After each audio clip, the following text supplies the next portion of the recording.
세계에는 유명한 철학자들이 많이 있죠. 근데 중국의 철학자 그러면은 좀 이분이 철학자였어라 생각하시. 노자, 우리 공자 노자 얘기하는 중국의 또 철학가이라고 얘기할 수 있는 그 노자가 지식이라고 얘기하는 것, 그러니까 지식에 대하여서 이 노자가 했던 굉장히 유명한 말이 있습니다. 그러니까 이게 무슨 얘기냐 하면은 한문 얘기 나오면은 머리 아프니까 미리 제가 풀어서 말씀을 드릴게요.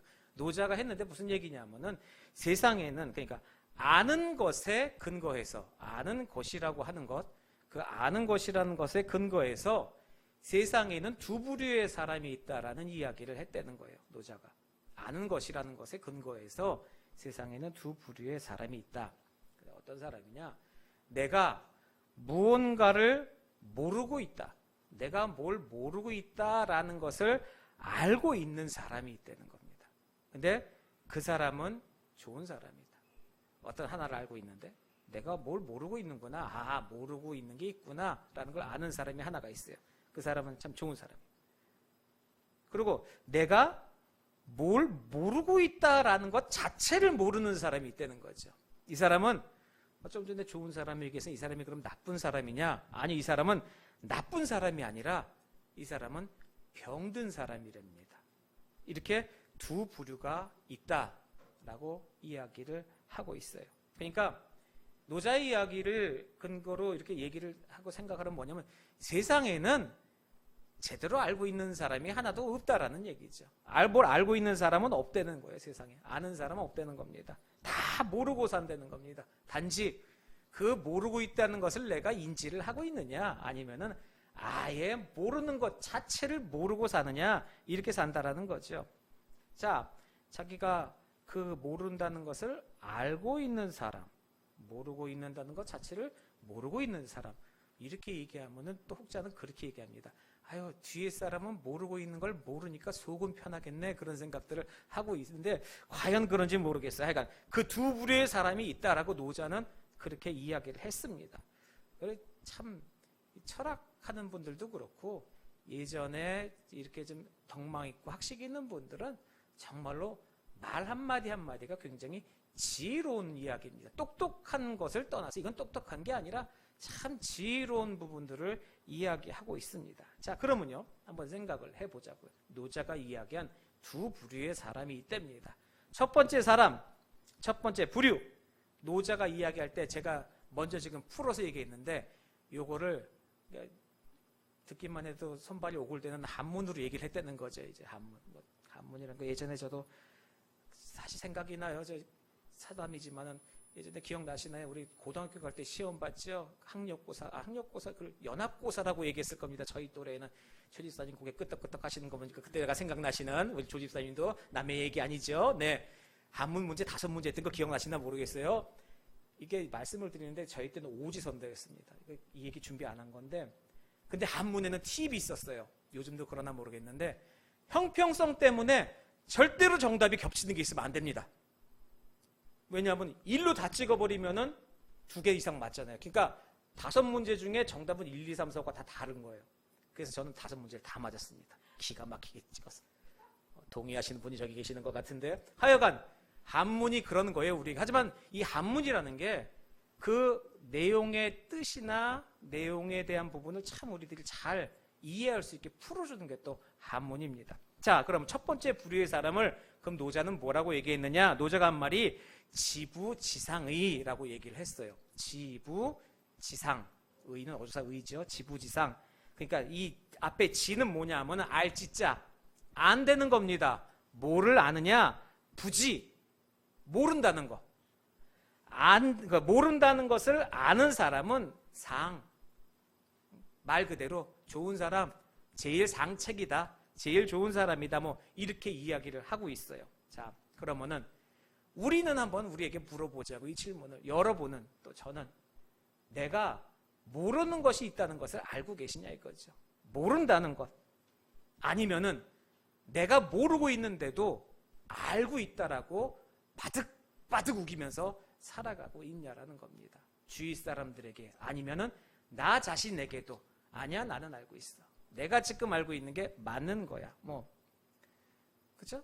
사람은 근데요, 다 알 수가 없어요. 분명한 것은 다 알 수 없습니다. IQ가 200 가까이 넘는 그 아인슈타인이라는 사람도 맨날 물음표를 달고 알고 싶어 하고 다 알지 못하고, 저희 농담으로 얘기하죠. 어머, 넌 어쩜 그렇게 순수하니? 너는 뇌도 깨끗한 것 같아. 아주 그냥 쫙쫙 펴져갖고. 그게 뭔 소리예요? 욕하는 거죠. 우리 뇌 속에서 5%? 6%도 못 쓴다고 얘기하잖아요. 인간의 지능을.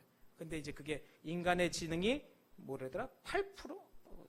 까먹었다. 하여간 얼마 이상을 쓰게 되면 과부하 걸려서 사람이 이렇게 쓰러진다고 얘기하는데, 하여간 우리는요, 다 알 수가 없습니다. 아무리 똑똑한 사람도 모르는 게 많아요. 모를 수밖에 없어요. 모르고 살아가요. 자, 그렇게 우기고 살아가. 사람 모르는 게 많아요. 공부해보면 알잖아요. 근데 공부하니까 눈이 반짝반짝 하는데, 공부해보면, 자, 우리가 공부하는 이유가 있습니다. 모르는 게 있어서 공부하자. 학교 다니는 거 말고. 학교 다니는 거는 모르는 게 있어서 학교 다니는 거 아니죠? 다녀야 되니까 다니는 거고, 공부라는 것은 내가 모르는 게 있으면은 알고 싶어서 하는 게 공부예요. 근데 동의를 못 하시는 분들이 하도 많군요. 하여간 내가 모르는 게 있어서 그거를 막 검색도 해보고 이것도 알아냈어요. 그러면은 거기서, 이게 질문형이니까 거기서 끝나듣디까? 이렇게 물어보죠, 보통. 거기서 내가 그걸 알고 나면 아니죠. 그 상황을 알고 나면은 더 알고 싶어져요. 또 그거를 내가 충족하고 알고 나면은 다른 더 큰 궁금증이 생기더라는 거예요. 새로운 목표가 생겨요. 그래서 정말 공부라는 것은 끝이 없습니다. 알면은 그만큼 스펙트럼이 넓어지면서 더 알아야 하고, 이게 희한하게 알면은 알수록 더 목마릅니다. 더 알고 싶어요. 만족이라는 게 없습니다. 그래서 공부 잘하는 친구는 계속 공부 잘할 수밖에 없는 거예요. 그 쾌감과 내가 아는 것에 대한 더 탐구가 늘어나고, 공부를 못한다고 표현 안 하겠어요. 안 하는 친구들은 필요성을 못 느끼는 겁니다. 그거 이상의 내 스펙트럼이 없기 때문에 궁금하지가 않아요. 그 이상은 생각해 본 적이 없으니까. 하여간 한없이 계속되는 겁니다. 그래서 그걸 이렇게 정리해서 표현하면 그렇죠. 모르는 데서 알미 생긴다는 거예요. 그리고 알면서 다시 모르는 것이 생긴다는, 우리 얘기하는 그 메비우스의 띠 같은 계속되는 순환고리가 생겨서 사람들은 계속 공부하고 궁금해하고 알면 또 탐구하고 이렇게 계속 흘러간다라는 얘기, 한없이 흘러간다는 그 이야기죠. 자, 그러면은 이것도 좀 어려우니까 어렵지 않게 쉽게 한번 여러분께 여쭤보겠습니다. 여러분은 아는 게 많으십니까? 아니면은 모르는 게 많으십니까? 자, 한번 각자 자신에게 한번 여쭤보세요. 나는 아는 게 많은지 아니면 모르는 게 많은지. 그러면요, 누구에게나 물어봐도 답은 똑같습니다. 이게요, 박사학위가 20, 30개 있는 박사님들도 마찬가지고요. 제가 이걸 등급을 위아래를 얘기하려고 그러는데 용서하십시오. 우리 정말로 학교 근처도 안 가보신 시장에서 이렇게 좌판 깔고 파시는 노인분들, 정말 허리 깽깽이 노인분들에게도 마찬가지고요. 아무리 많이 안다라고 생각해도 결국에는 모르는 게 더 많다는 얘기입니다. 아는 것이요, 아니 누구에게나 말아. 이 세상 사는데 알면은 얼마나 많이 알겠습니까, 우리가. 그것보다는 항상 모르는 게 더 많더라는 얘기죠. 그러니까 지금 말씀드렸던 노자의 이야기, 노자가 우리들에게 했던 그 가르침이 정말로 지혜롭고 정말로 맞는 이야기라는 거죠. 나는 모르는 사람이에요. 나는 무지한 사람입니다. 조금 심한 얘기로 나는 무식한 사람입니다. 이렇게 이야기를 하고 나는 그렇게 알고 있고 깨달아 간다는 겁니다. 그리고 우리는 그걸 인정해야 하는 거예요.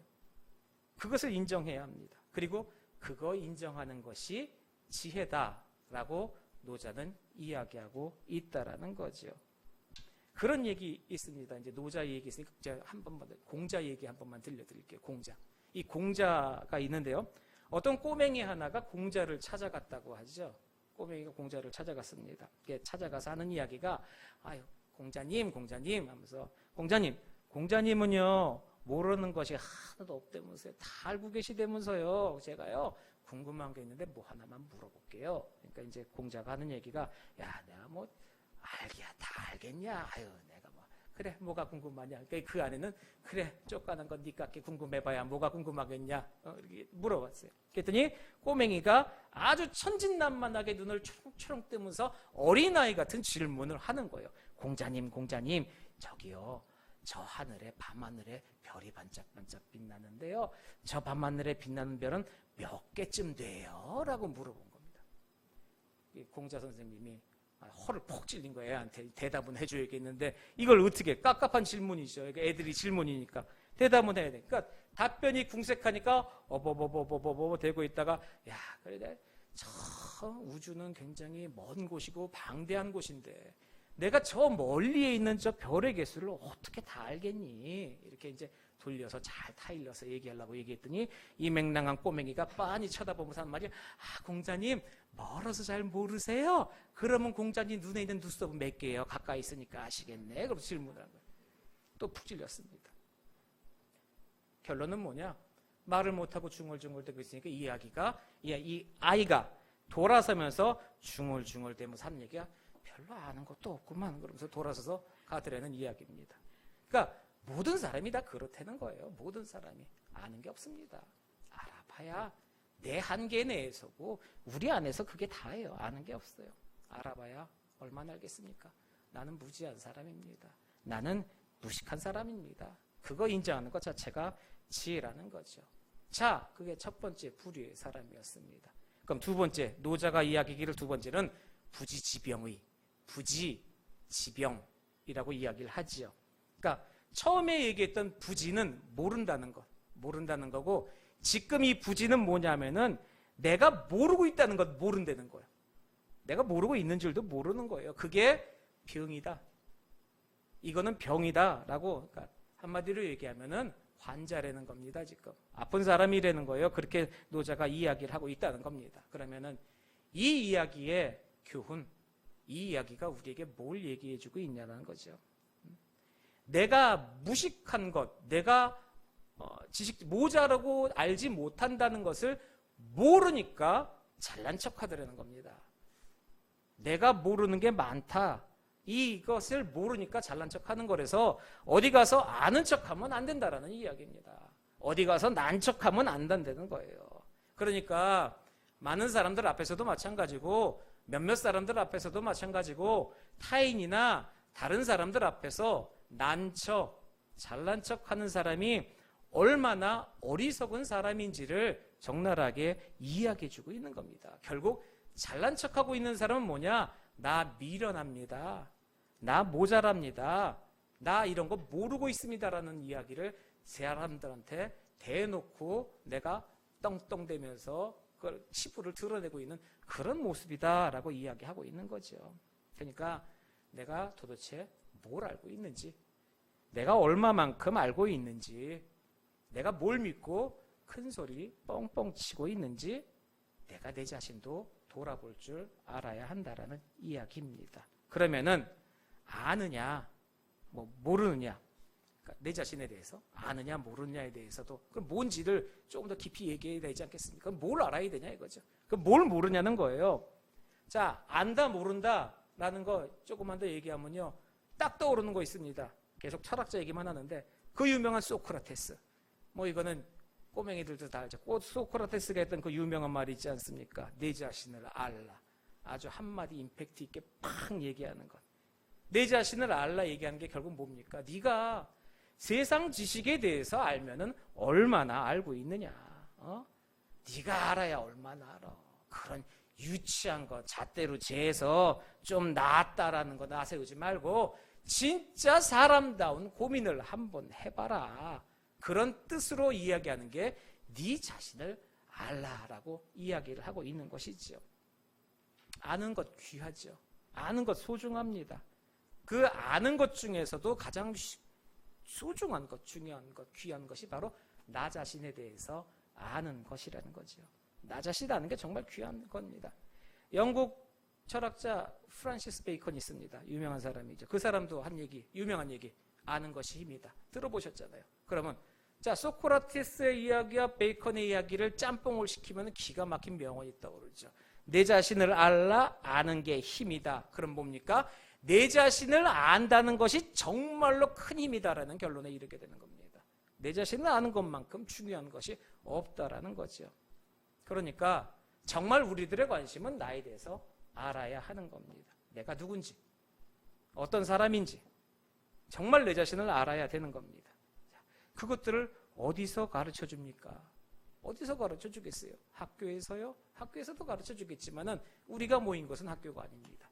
우리에게 성경에서 가르쳐 주고 있죠. 성경에서 아주 정확하게 가르쳐 주고 있습니다. 그런데요, 그것을 가르쳐 주는데 성경에는 조건이 있습니다. 내가 어떤 사람인지 궁금하십니까? 그래서 성경을 찾아서 내가 어떤 사람인지 알기를 원하십니까? 성경 읽어보면 분명히 압니다. 그런데 한 가지 우리가 명심해야 될 것이 있다는 거죠. 성경에서 이야기합니다. 하나님을 모르고는 나를 알 수 없다라는 것이죠. 또 성경을 모르고는 나를 알 수 없다라고 이야기합니다. 성경 읽어라. 하나님을 알아야 나를 안다. 성경을 알아야 나는 알 수 있다라고 성경은 분명히 우리에게 그렇게 이야기를 하고 있습니다. 성경을 보세요. 그러면은 하나님 만날 수 있습니다. 그리고 성경 보세요. 그 성경 안에서 내가 누군지 확실히 알 수 있다라고 그 소중한 것을 성경에서 우리를 가르쳐주고 있습니다. 그래서 이 아는 것, 모르는 것, 이것에 대해서 참 세상에서도 말이 많습니다. 아느니, 모르느니 세상에서 참 말이 많죠. 성경에서는 분명하게 얘기를 해요. 뭐라고 얘기하냐면은 세상적인 지식, 너희들이 지금 얘기하고 있는 그런 것들, 야, 그거 별거 아니다. 그런 거에는 성경에서는 관심 없습니다. 사실 그런 거 많이 알아서 뭐 하겠습니까? 세상적인 지식, 학문, 여러 가지 경험들이요. 그런 거 많이 알고 남들보다 많이 알고 결국 뭡니까? 사는 날만큼 다 살고 결국엔 두고 갈 것 아닙니까? 그거 싸지머지고 나중에 갖고 갈 것 아니잖아요. 자, 내가 했던 경험들, 지식들, 이 수많은 것들 이만큼 쌓아놨다. 그럼 자손들 물려주고 가시면 자손들이 창고에다 놓고 그대로 빼서 쓰나요? 내가 물려준 지식이나 내가 물려준 경험들을 그 사람들도 지식을 쌓고 경험을 하기 전에는 깨닫지 못합니다. 결국에는 우리 땅 생활 끝나는 날 다 놓고 갈 거예요. 근데 무슨 큰 소득이 있다고 그거에 바둥바둥 매어서 그거 있겠습니까? 성경에서 그거 신경 쓰지 말라는 겁니다. 그리고 세상에서 공부하는 것들, 세상에서 쌓는 것들을 성경에서 이야기할 때 좀 유치하다 식으로 이야기를 하지요. 그게 뭐냐면은 예를 들어서 전도서 12장 12절에 보면은 그런 얘기 있습니다. 전도서 12장 12절의 이야기를 뭐라고 줄여서 얘기를 하면은 책을 많이 짓는 것, 그것은 끝이 없답니다. 책 많이 쓰는 것은 끝이 없고 공부 많이 하는 것은 사람 피곤하게 만든다라고 얘기합니다. 학생들이 무지하게 좋아할 구절이기도 하죠. 공부 많이 하는 것은 사람 피곤하게 만든다고 해요. 그게 공부하지 말라는 것이 아니라 그것보다 훨씬 더 높은 것이 있다. 그 높은 그 사실을 알면은 이 모든 것들은 정말로 아무것도 아니다. 별거 아니다라고 이 얘기 주고 있는 것이죠. 우리들이 아는 데에 관심을 갖고 지식이나 경험 그런 것 관심 가져야죠. 네, 해야 합니다. 하지만 그것보다 훨씬 더 중요한 것, 그것보다 훨씬 더 큰 것을 알아야 한다라고 이야기하고 있습니다. 그러니까 세상 지식은 성경에서 말씀하는 대로 우리가 생각하면 세상 지식은요, 네, 알아도 좋습니다만 그거 아무리 귀한 세상 지식이라고 하더라도 알면 좋고 몰라도 별 상관없다라는 겁니다. 알면 좋지만은 몰라도 별 상관없다. 그 이야기하고 있는 거죠. 근데 성경에서 알아야 하는 것이라고 얘기해 주는 것은요, 세상에서의 지식처럼 몰라도 상관없다 이야기가 아닙니다. 이거는 반드시 알아야 된다. 아는 것이 생명이다. 모르면 화가 있을 수 있다라고 이야기하면서 집어주고 있는 것. 그래서 성경은 우리에게 이야기를 해주고 있습니다. 그러니까 다른 건 몰라도 그거는 우리가 확실하게 알아야 한다는 겁니다. 그래서 몇 군데 성경에서 이야기하는 대로 몇 군데를 찝어서 한번 우리가 무엇을 알아야 하는 것이고 우리가 무엇을 알고 있는 것인지에 대해서 오늘 짧게나마 은혜를 나눠보려고 합니다. 누가복음 23장 34절에 보면요, 이렇게 예수님의 가상칠언이죠. 십자가상에서 말씀하신 가상칠언 중에 제 첫 번째 말씀, 제 일성의 말씀이 나와 있습니다. 십자가에 달리셔서 그 7마디를 하신 것을 우리 가상칠언이라고 얘기하는데 그 중에 첫 번째 말씀입니다. 혹시 이거는 뭐 용서의 기도라고 한 제목으로도 많이 들어보셨을 거예요. 그 첫 번째 23장 24절에 말씀하신 게 뭐냐면은, 그러니까 십자가에 못 박히셨죠. 예수님께서 십자가에 못 박히셨습니다. 그리고 로마 병정이 못을 박죠, 십자가에. 근데 예수님께서 못 박는 로마 병정을 보시면서 하나님한테 기도를 드리시죠. 아버지, 저들을 사하여 주시옵소서. 자기들의 하는 짓을 알지 못함이니이다 라고 말씀을 하셨어요. 아버지, 저들의 죄를 사하여 주시옵소서. 자기들의 하는 일을 알지 못합니다. 자, 여기서요, 용서라는 부분의 이야기는 빼겠습니다. 용서라는 이야기를 하지 말고 죄라는 부분을 한번 넣고 이야기를 해보자고요. 지금 죄.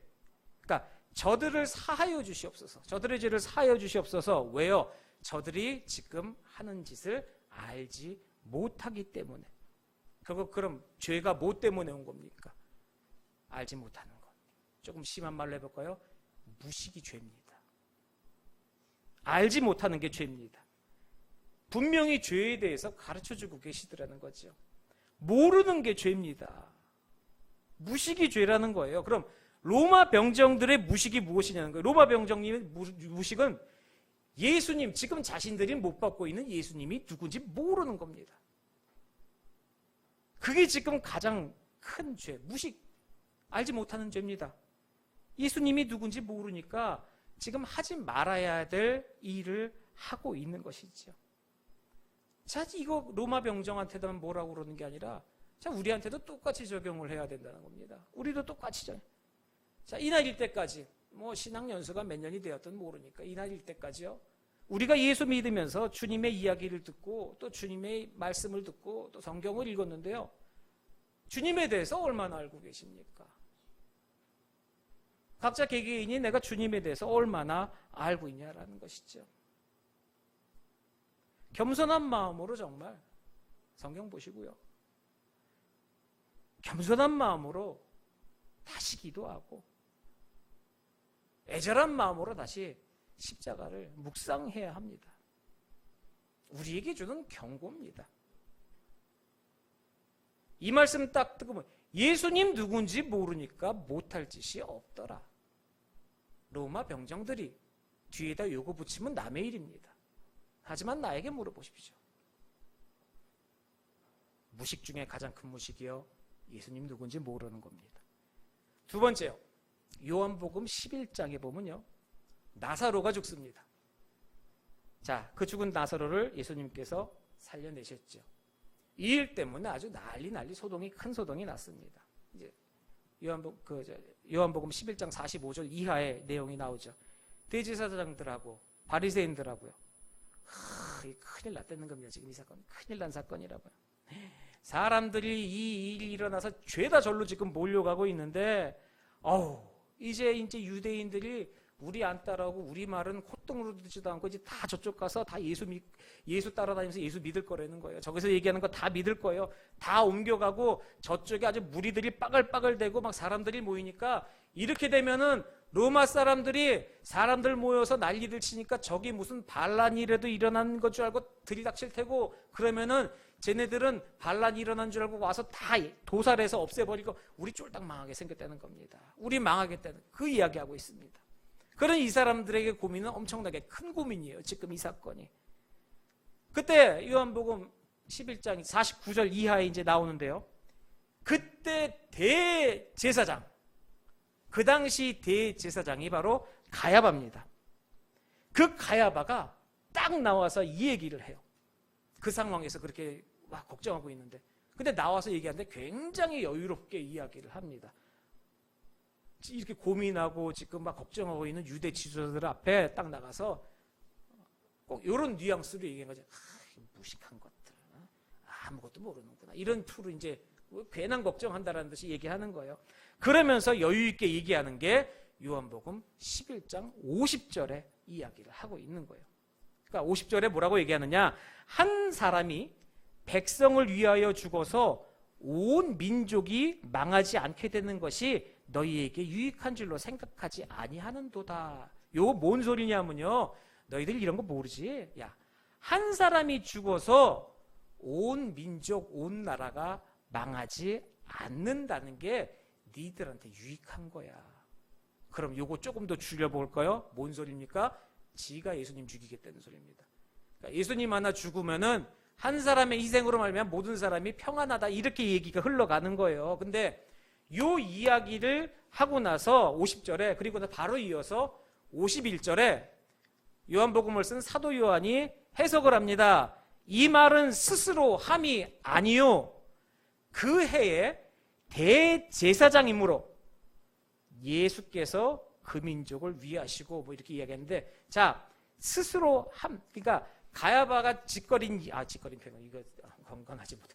가야바가 한 이야기, 지 마음대로 한 이야기, 이 이야기를 가지고 사도 요한이 해석을 하고 있는 거예요. 이게 스스로 말함이 아니라 이 지금 가야바는 대제사장이다. 지금 그냥 개인적인 의견이 아닌 대제사장의 의견을 지금 이렇게 얘기하는 거예요. 그러니까 하나님께서 지금 이 유대인의 이 민족뿐만이 아니라 모든 민족을 모아서 하나 되게 하시려고, 하나님의 백성 삼으시려고 지금 이 일을 진행하시면서, 그래서 십자가에서 예수님께서 죽으실 것을 가야바의 입을 통하여서 미리 말씀하게 하셨다라고 어마어마한 해석을 해내고 있는 거라는 거죠. 그러니까 보세요. 얘기는 그렇게 하고 되게 여유로워요, 지금 이 가야바는. 근데 정말로 비참한 사람은 지금 현재 요 말씀 진행해서 가야바 비참하다는 거예요. 되게 여유롭고 평안하고 별 문제 없을 것 같이 얘기했지만 정말로 비참한 거예요. 가야바가 지금 맞춘 것은 예수님 십자가에서 돌아가시는 상황은 맞췄어요. 그런데 자기 마음에서의 속내는 무엇이었습니까? 솔직한 속내는요, 눈에 가시 같은 예수님 제거하는 겁니다. 회방자라고 보이는, 지금 이 질서와 이런 체계를 어그러뜨리려고 하는 회방자를 처단하는 게 자기의 속마음이에요, 속내음. 그러니까 좀 전에 말씀드렸던 무식 중에 가장 큰 무식, 예수님 제대로 알지 못하는 무식, 지금 바로 그 지독한 무식이 바로 이 가야바에게 있는 겁니다. 또 예수 그리스도의 십자가에 달려 돌아가시는 그 십자가의 사역에 대한 엄청난 모욕 아니겠습니까? 가야바 나쁜 사람입니까? 여러분, 가야바에 대해서, 가야바 얘기하면 별로 좋게 생각 안 하는데, 이 사람 태어날 때부터 나쁜 사람 아닙니다. 태어날 때부터 나쁜 사람은 어디 있겠습니까? 타고난 사람이 어디 있어요? 아니요. 이 사람이 왜 나쁜? 무식해서요, 무식해서. 알아야 될 것 알지 못해서 그렇습니다. 제사장이에요. 대제사장은요, 평생, 그러니까 설교라고 얘기하죠. 말씀 중간 그 대제사장의 평생 설교의 메시지의 주된 내용은 메시아 설교입니다. 대제사장이 하는 설교는요, 평생을 메시아에 대한 설교를 하고 있었는데 그 메시아가 눈앞에 나타났는데 알아보지 못했다. 메시아가 눈앞에 나타났는데도 알아보지 못하는 멍청함, 알아보지 못하는 무식, 이거 어떻게 다스리겠냐 이거죠. 그러니 모르는 게 죄입니다. 예수님이 누군지 그걸 모르면서 그처럼 불쌍한 사람은 없는 것이고요, 그것처럼 비참한 사람이 없다라는 거죠. 그 상황을 로마 병정이 보여줬고요, 가야바가 보여준 겁니다. 그러면 우리에게도 주시는 메시지, 주님 모르는 비극이 없어야 한다는 거죠. 우리 주님 알아야 됩니다. 그 주님께서 너희들은 세상에 대해서도 무식하다라고 이야기하고 계시는 겁니다. 뿐만이 아니라 세상에 대해서도 무식하다. 믿음 있는 사람은 세상을 올바로 볼 수가 있는데 주님을 아는 지식이 있으면은 세상을 보고 그 세상을 간파할 수 있는 지혜가 있는데 주님을 아는 그 지식이 없기 때문에, 믿는 그 믿음이 없기 때문에 세상에서도 무지하다라고 말씀하고 계시는 거예요. 그래서 누가복음, 예수님 말씀에 누가복음 19장 14절 이후에 예루살렘 입성에 대한 말씀이 있습니다. 예루살렘 입성하는 장면이신데, 이제 십자가를 지시러 예수님께서 예루살렘에 입성을 하세요. 들어가세요. 성 가까이 오십니다. 누가복음 19장 14절에 보시면요, 성 가까이 오사 성을 보시고 우셨습니다. 성을 보시고 우시며 우셨어요. 그럼 그걸 보시고 왜 우셨을까요? 궁금하죠? 뒤에 연이어서 42절에 이야기를 해요. 42절에 이르시되 너도 오늘 평화에 관한 일을 알았더라면 좋을 뻔하였거니와 지금 내 눈에 숨겨졌도다. 너희들이 오늘날 평화에 대해서 알았더라면 참 좋았을 것을. 야, 니네 눈에는 숨겨져서 그게 보이지 않는구나. 그리고 이어서 43절에 날이 이를지라 내 원수들이 토둔을 쌓고 너를 둘러 사면으로 가두고. 그러니까 날이 지나서 원수들이 와갖고 너희를 둘러싼 다음에 계속 말씀드린 거예요. 돌 위에 돌 하나도 남지 아니하고 다 무너뜨린다. 이제 그렇게 쭉 말씀이 풀어져 나갑니다. 그 말씀이 있고 나서요, AD 70년에 로마의 그 디도 장군 밀고 들어오잖아요. 싹 갖다가 정말로 돌 위에 돌 하나 남지 않게 평평하게 다 밀어버립니다. 싹 다 멸망시켜버리죠. 왜 그런 수모, 그런 멸망을 당합니까? 앞으로 오니까 뭐 때문에? 무식해서. 지혜죠? 아니요. 예수 몰라서. 근본적으로 주님을 몰랐기 때문인 거예요. 그러니까 잘 들어야 됩니다. 그냥 이 단어만 딱 떼서 쓰면 이상한 말이 되지만은 무식이 죄예요. 예수를 알지 못하는 죄라는 겁니다. 주님만 똑바로 보고 있고 주님만 제대로 알고 있으면요, 세상에 겁날 것 없습니다. 불안할 게 없지요. 이게 나중에는 그런 일이 생길 수가 있어요. 내가 부모를 믿습니다. 그렇죠. 예, 부모님은 나를 다 도와주시고 다 책임져 줄 수 있는데, 사람이 어릴 때는 맹목적으로 부모를 믿는데 점점 커가면서는요, 현실적으로 바뀌게 돼 있어요. 물론 믿습니다. 도와주실 거라는 믿음이 있고 다 있습니다. 그런데 뭐 하다가 그전에는 어릴 때 같은 경우에는 뭐 하다가 아빠 나 책 사야 되는데, 아침에 나가야 되는데 참고서를 안 사갖고 가는데 참고서 사야 되는데, 아빠 문방구가 사야 되는데 아빠 나 10,000원만 주세요. 그러면 아빠 그랬어? 내가 아빠가 사다 줄게. 그럼 10,000원. 그러니까 내가 이야기하는 것은 다 들어주실 수 있다라는 그런 믿음이 있고 그래 왔었습니다. 근데 이게 머리가 크면서 무슨 생각이 드냐면, 현실적인 판단이라는 빌미하에 내가 판단을 하게 돼요. 뭘 하는데 갑자기 한 1,500만 원 정도가 필요해. 급하게 갑자기 큰일 나게 생겨요. 아버지 나 지금 급한데요, 이게 난 1,500만 원 정도 있어야 되는데 좀 도와주세요. 그래 알았어, 내가 해줄게. 예, 고맙습니다. 그래서 전화를 끊었는데, 우리 아버지가 잔고에 돈이 있었나 내가 본 적이 없는데 대답은 하셔도 이걸 내가 믿어야 되나? 딴 데 전화해서 아버지 대답은 해놓고 안 된다는 거. 이게 이제 현실적으로 파악이 되는. 아니, 아버지가 한 대만 하는 건데, 아버지가 평균 버시는 게 얼마고 얼마를 쌓아놨고 그동안 우리가 얼마, 이거 계산하고 앉아 있는 거예요. 그러니까 내 나름대로 이게 사람들이 그렇게 돼버리더라는 거죠. 주님을 정말로 주님으로 우리가 말씀대로 알고 있으면 내가 너를 지키겠다라면 지키시는 분인데, 내가 살아보고 경험해보니까 세상 살기가 그렇지가 않더라는 거죠. 그러니까 내 나름대로 판단하고, 이게 이제 불신이, 처음에는 의심이 이렇게 세상에서 올라오더라는 겁니다. 그러니까 그것은 주님을, 아버지를 똑바로 알고 있는 게 아니라는 거죠. 정말로 주님만 똑바로 알고 있으면 모든 것 다 해결됩니다. 정말로 지혜로운 사람이 되는 거예요. 그리고 그 알의 뿌리는 믿음이고요. 그래서 성경이 우리에게 묻는 겁니다. 너희들이 주님 아느냐고요. 우리에게 질문하면 우리 뭐라고 대답하겠습니까? 네가 예수를 알아? 네가 여호와를 알아라고 물었을 때 우리 푹 찔르면 나오는 대답 말고요, 천지만물을 주관하시고 나의 구원자신 하나님 아버지, 찌르면 튀어나오는 신앙 고백, 그거 정말 신앙 고백이 아니라 암기된 거 튀어나오는 거 말고 내 마음속에서 그 신앙 고백이 어떻게 찌르면 푹 하면 나오냐 이거죠. 그게 성경이 묻고 있는 거예요. 하나님이 세상을, 우리 딸딸한 요한복음 3장 16절, 하나님이 세상을 이처럼 사랑하사 독생자를 주신 그 사랑을 아냐? 성경은 우리에게 물어보고 있어요. 십자가 형상을 바라보면서 저 십자가가 나에게 얼마나 큰 사랑을 주는 것인지를 너희가 알고 있느냐? 십자가의 형상이 나에게 다가오는 것이 아니라 그 위에 임하신 하나님의 사랑을 알고 있느냐?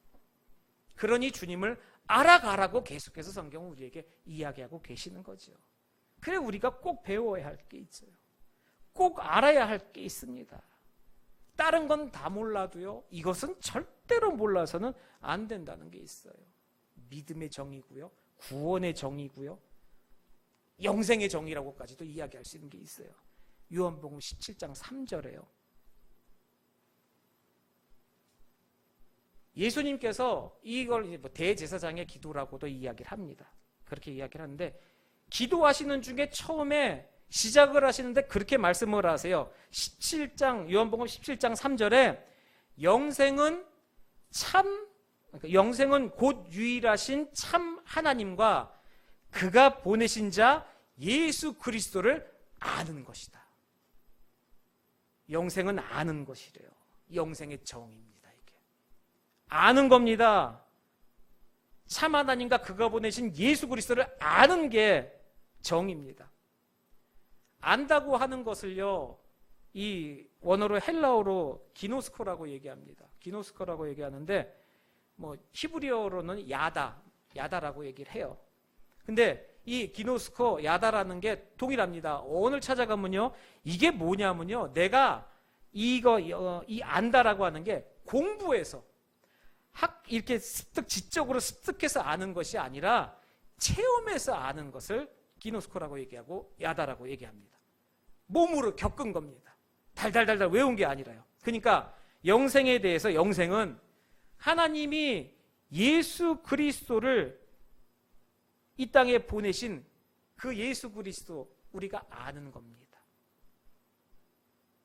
내 삶에서 체험을 했어요.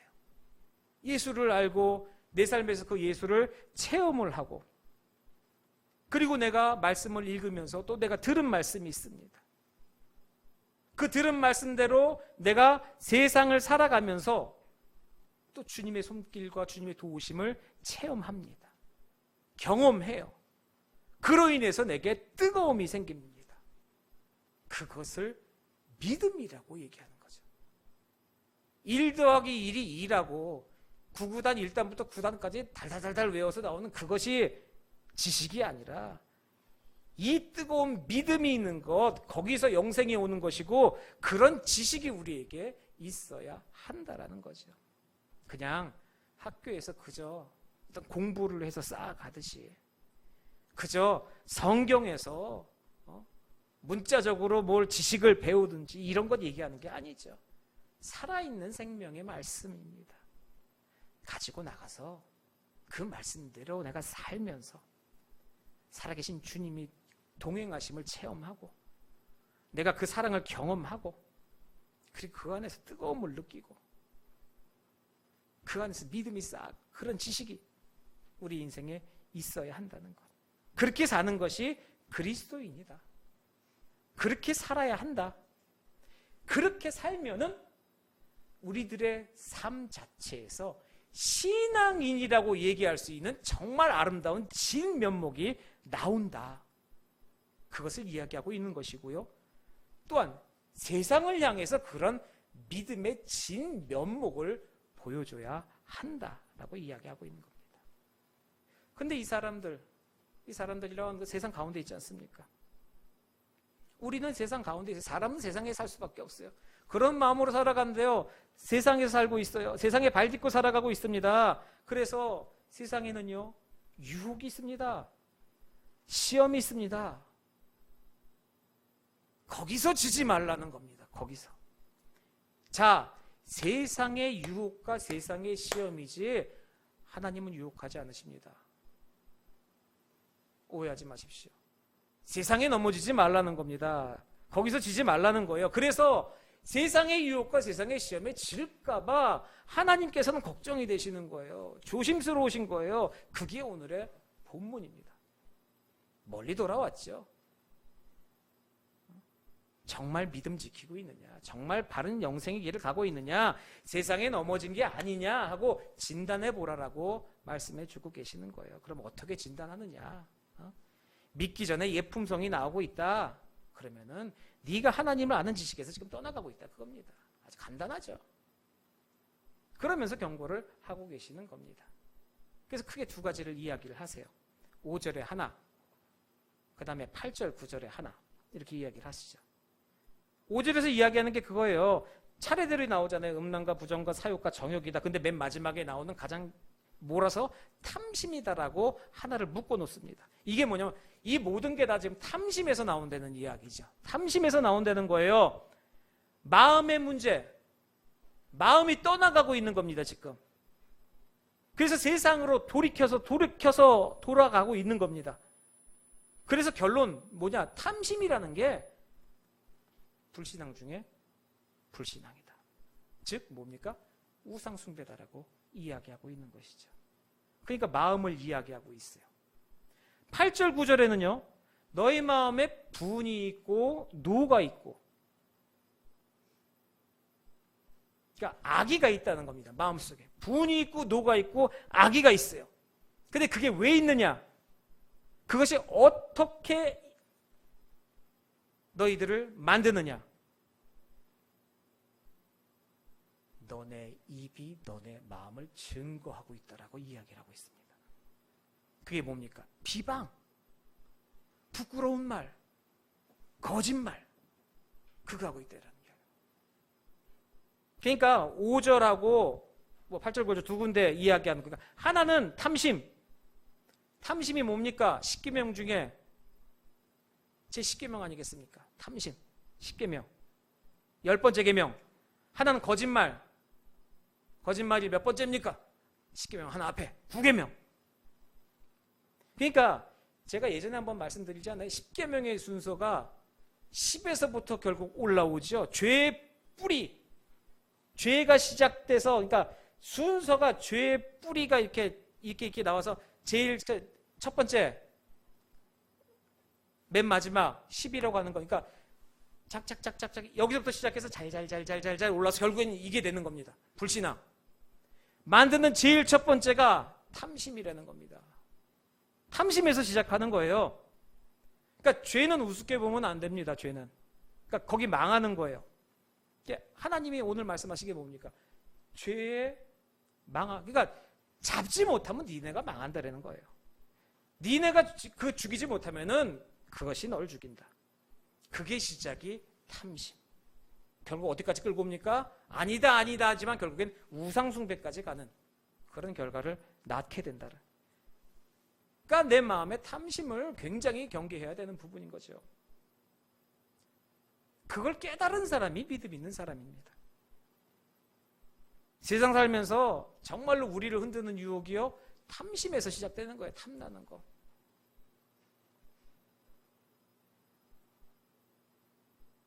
그렇게 되어야 한다라고 얘기하고 있죠. 라틴어에 크레도라는 단어가 있습니다. 이게 뭔 소리냐면요, 우리 사도신경, 신조, 신경 얘기할 때 이거를 크리드라고 얘기하는데 이게 이제 라틴어로 얘기하면 크레도입니다. 크레도. 이 크레도라는 라틴어를 올바른 정말 나는 믿습니다 라는 그런 뜻이지요. 크레도, 나는 믿습니다 라는 말이에요. 근데 이 크레도라는 말이 두 낱말로 이루어져 있습니다. 이제 심장이라고 얘기하는 꼬르, 심장, 마음, 그 다음에 뒤에 도, 이제 이게 주다, 줘버리다. 그래서 마음을 줘버리는 겁니다. 마음을 줘버리는 거. 그러니까 믿는다는 게 뭐냐면요, 내 심장을, 내 마음을 줘버리는 게 믿는 겁니다. 그게 믿음이고 그게 신앙입니다.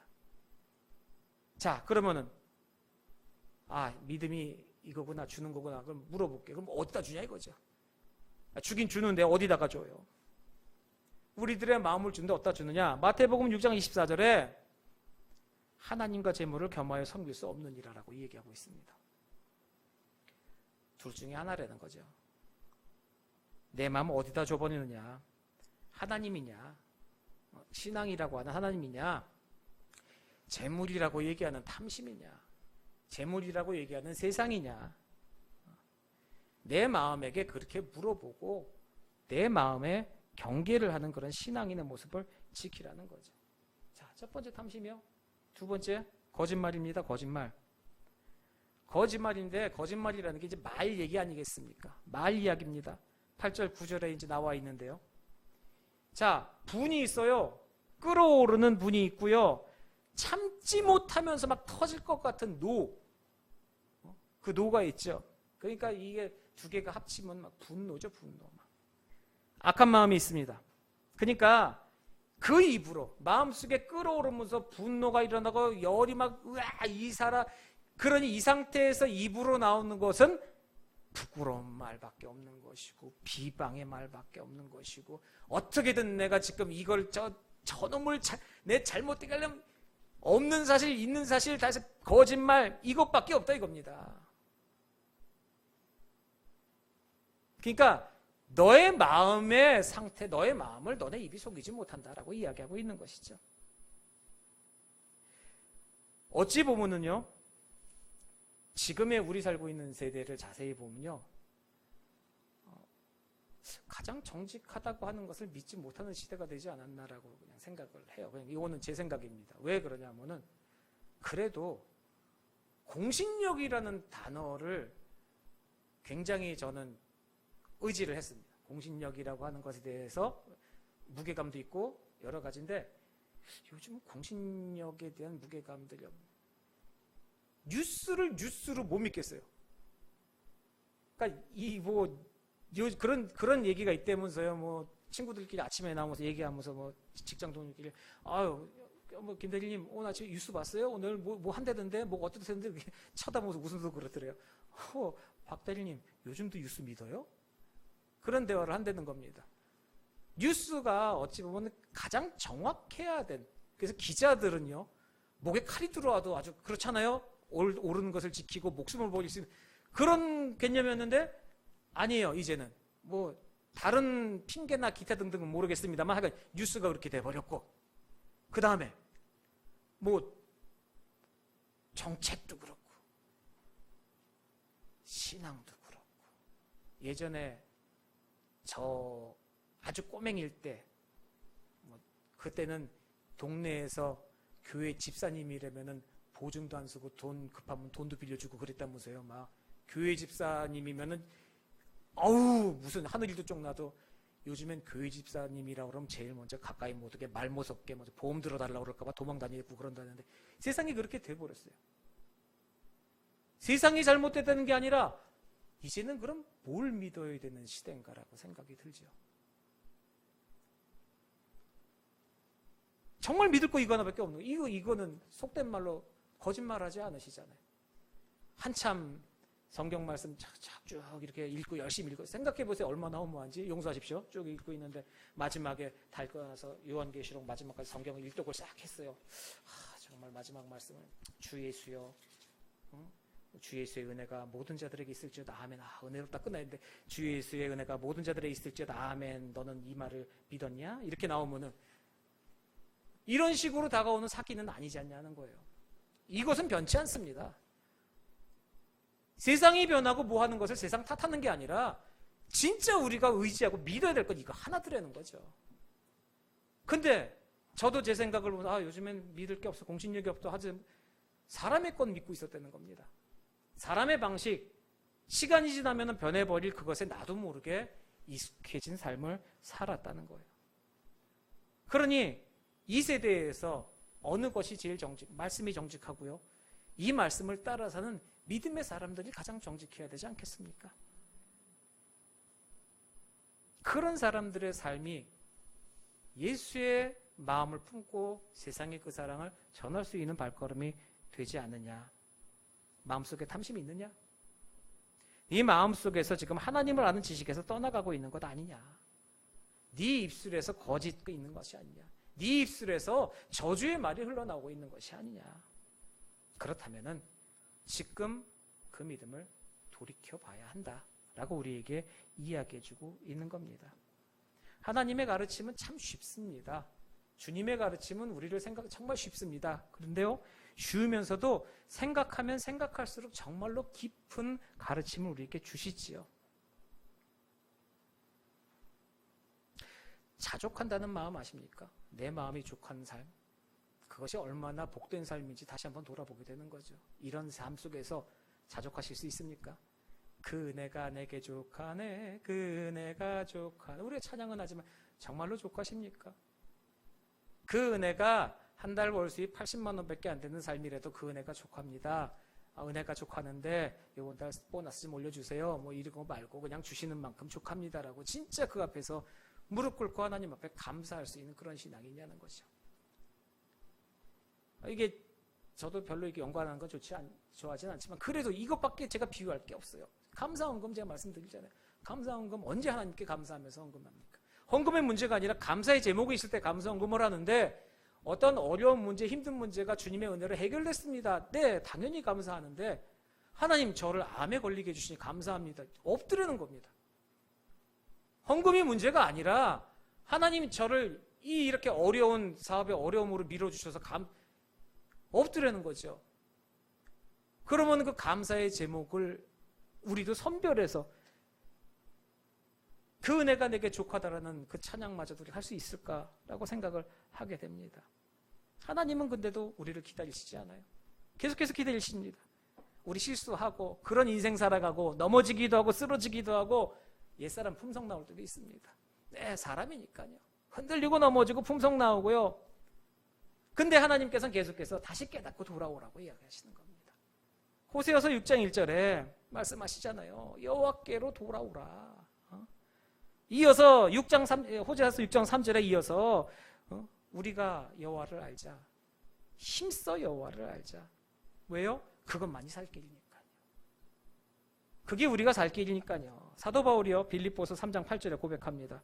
나에게 가장 소중한 것 예수 그리스도를 아는 것이 가장 고상함을 인함이라. 가장 귀한 지식이라고 이야기하는 겁니다. 에베소서 4장 13절에 우리가 하나님의 아들을 믿는 것과 아는 일에 하나가 되어 온전한 사람이 되어서 그리스도의 장성한 분량에까지 충만하게 이르기까지 그 믿음, 그 이르는 그 믿음, 그게 바로 구원이고 그것이 바로 행복이고 그것이 바로 그의 생에 은혜가 넘친다는 이야기고요. 그런 주님이 베푸시는 풍성한 그 은혜로움과 그 사랑 안에 오늘도 내일도 감사함으로 거하시기를 주님의 이름으로 축원합니다. 기도하겠습니다.